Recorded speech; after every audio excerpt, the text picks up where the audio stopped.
नमस्कार। आज हम भारतीय संविधान के एक बहुत ही अहम हिस्से पर बात करने वाले हैं, मौलिक अधिकार, खास तौर पर स्वतंत्रता से जुड़े अधिकार। जी बिल्कुल।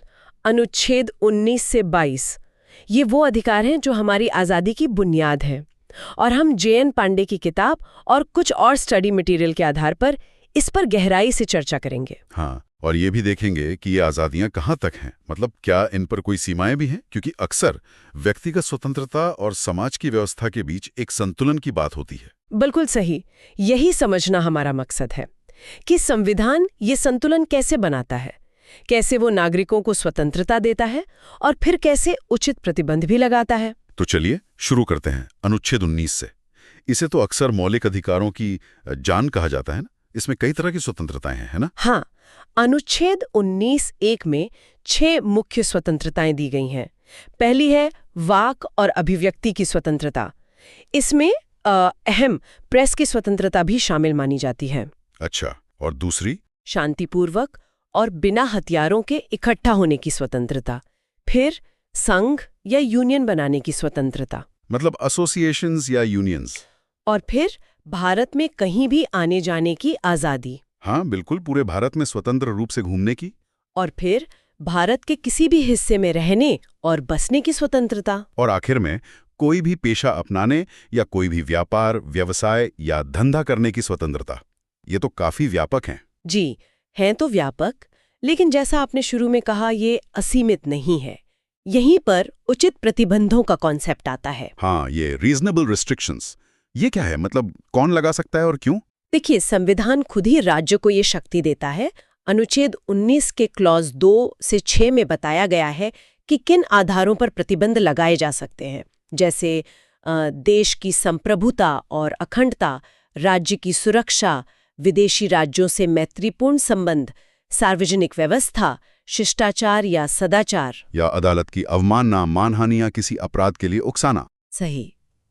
लेकिन महत्वपूर्ण बात यह है कि ये प्रतिबंध उचित होने चाहिए, मनमाने या जरूरत से ज्यादा नहीं। पर ये उचित है या नहीं, ये कौन तय करेगा? क्या ये सरकार पर छोड़ दिया गया है? नहीं, ये तय करना अदालतों का काम है। सुप्रीम कोर्ट और हाई कोर्ट्स ये देखते हैं कि लगाया गया प्रतिबंध उस उद्देश्य के लिहाज से जरूरी और तर्कसंगत है या नहीं जिसके लिए वो लगाया गया है। प्रक्रिया भी उचित होनी चाहिए, मतलब सिर्फ कानून बना देना काफी नहीं है, उसे लागू करने का तरीका भी फेयर होना चाहिए। ये संतुलन वाली बात महत्वपूर्ण है। अच्छा, अब अगर किसी पर कोई आपराधिक आरोप लगता है तो उसके क्या अधिकार हैं? शायद अनुच्छेद 20। जी हाँ, अनुच्छेद 20 ये दोष सिद्धि के संबंध में संरक्षण देता है। इसमें 3 खास बातें हैं। पहली, कोई एक्स पोस्ट फैक्टो लॉ नहीं, यानी किसी काम को अपराध घोषित करने वाला कानून पिछली तारीख से लागू नहीं हो सकता, न ही सजा बढ़ाई जा सकती है। अच्छा, मतलब अगर आज कोई काम अपराध नहीं है तो कल कानून बनाकर आज की किए गई सजा नहीं दे सकते। बिल्कुल।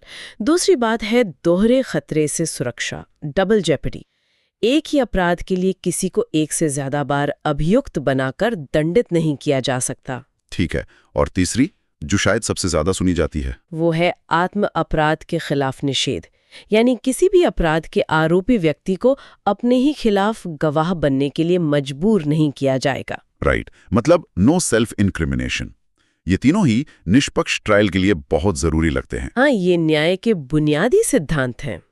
अब आते हैं उस अधिकार पर जिसे अक्सर संविधान का दिल कहा जाता है।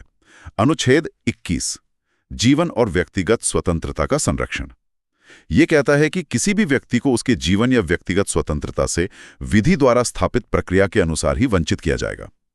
इसकी इतनी अहमियत क्यों है? इसकी अहमियत इसकी व्याख्या में है, जो समय के साथ बहुत विकसित हुई है। पहले गोपालन केस में कोर्ट ने विधि द्वारा स्थापित प्रक्रिया का मतलब सिर्फ ये माना कि हाँ, कोई कानून होना चाहिए, प्रक्रिया चाहे कैसी भी हो। अच्छा, मतलब बस एक कानून बना दो और फिर किसी को उसकी स्वतंत्रता से वंचित कर सकते हो? हाँ, शुरुआत में व्याख्या थोड़ी संकीर्ण थी, लेकिन फिर आया मेनका गांधी का मामला। वहां सुप्रीम कोर्ट ने कहा कि नहीं, सिर्फ प्रक्रिया का होना काफी नहीं है, वो प्रक्रिया उचित, निष्पक्ष और न्यायपूर्ण भी होनी चाहिए। इसमें प्राकृतिक न्याय के सिद्धांत भी शामिल होने चाहिए। ओह, ये तो बहुत बड़ा बदलाव है। मतलब अब सिर्फ प्रक्रिया नहीं, उसकी गुणवत्ता भी देखी जाएगी। बिल्कुल। और कोर्ट ने ये भी कहा कि अनुच्छेद 21 को अनुच्छेद 14 समानता का अधिकार और अनुच्छेद 19 स्वतंत्रता के अधिकार के साथ पढ़ा जाना चाहिए। ये तीनों एक दूसरे से जुड़े हैं। तो इस व्यापक व्याख्या का नतीजा क्या हुआ? नतीजा ये हुआ कि अनुच्छेद 21 का दायरा बहुत बढ़ गया। इसमें सिर्फ जीने का मतलब शारीरिक अस्तित्व नहीं, बल्कि मानवीय गरिमा के साथ जीने का अधिकार शामिल हो गया। इसी के तहत विदेश जाने का अधिकार, त्वरित सुनवाई का अधिकार और यहाँ तक कि गरीब अभियुक्तों के लिए मुफ्त कानूनी सहायता का अधिकार भी अनुच्छेद 21 का हिस्सा माने गए। वाकई जबरदस्त है। और शायद इसीलिए 44वें संशोधन में यह तय किया गया कि आपातकाल के दौरान भी अनुच्छेद 21 को निलंबित नहीं किया जा सकता। जी हाँ, बिल्कुल।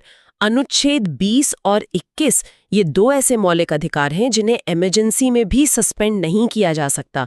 ये इनकी अहमियत दिखाता है। तो जीवन और स्वतंत्रता की इतनी मजबूत सुरक्षा, लेकिन अगर किसी को गिरफ्तार कर लिया जाता है तब क्या? उसके लिए भी कुछ सुरक्षा उपाय हैं?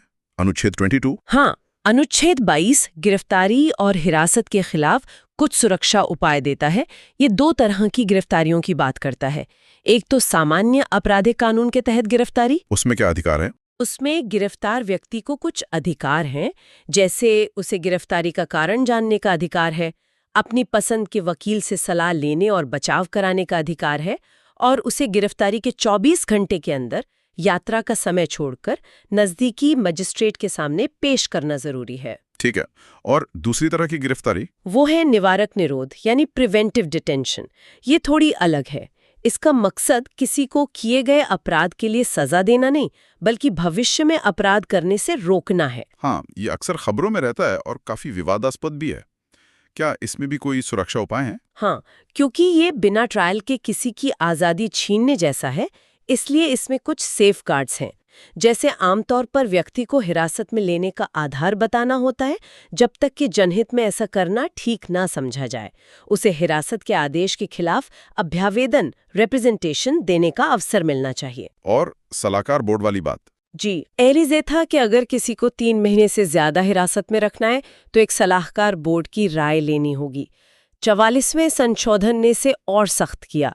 अब 2 महीने से ज्यादा हिरासत के लिए ही बोर्ड की राय जरूरी है, और ये भी तय किया कि बोर्ड में सिर्फ हाईकोर्ट के जज या जज बनने योग्य व्यक्ति ही होंगे। तो कोशिश ये है कि प्रिवेंटिव डिटेंशन का इस्तेमाल सावधानी से हो। हाँ, संतुलन बनाने की कोशिश है, क्योंकि राज्य की सुरक्षा भी जरूरी है लेकिन व्यक्तिगत स्वतंत्रता भी। तो कुल मिलाकर देखें, हमारा संविधान व्यक्तिगत स्वतंत्रता को बहुत ऊंचा स्थान देता है ना? लेकिन वो ये भी मानता है कि ये स्वतंत्रता असीमित नहीं हो सकती।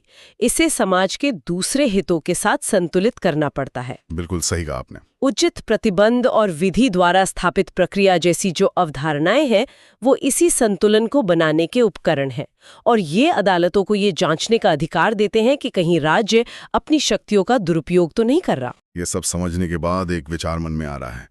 आज का दौर डिजिटल युग है, अभिव्यक्ति के तरीके बदल गए हैं, सोशल मीडिया है। दूसरी तरफ राज्य के पास निगरानी की क्षमताएं भी बढ़ गई हैं, डेटा कलेक्शन वगैरह। ऐसे में ये जो संतुलन है व्यक्तिगत स्वतंत्रता और उचित प्रतिबंधों के बीच, इसे बनाए रखना कितना चुनौतीपूर्ण होगा?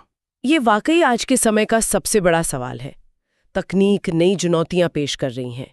कैसे इन पुराने सिद्धांतों को नई परिस्थितियों में लागू किया जाए, ये लगातार सोचने और बहस करने का विषय है।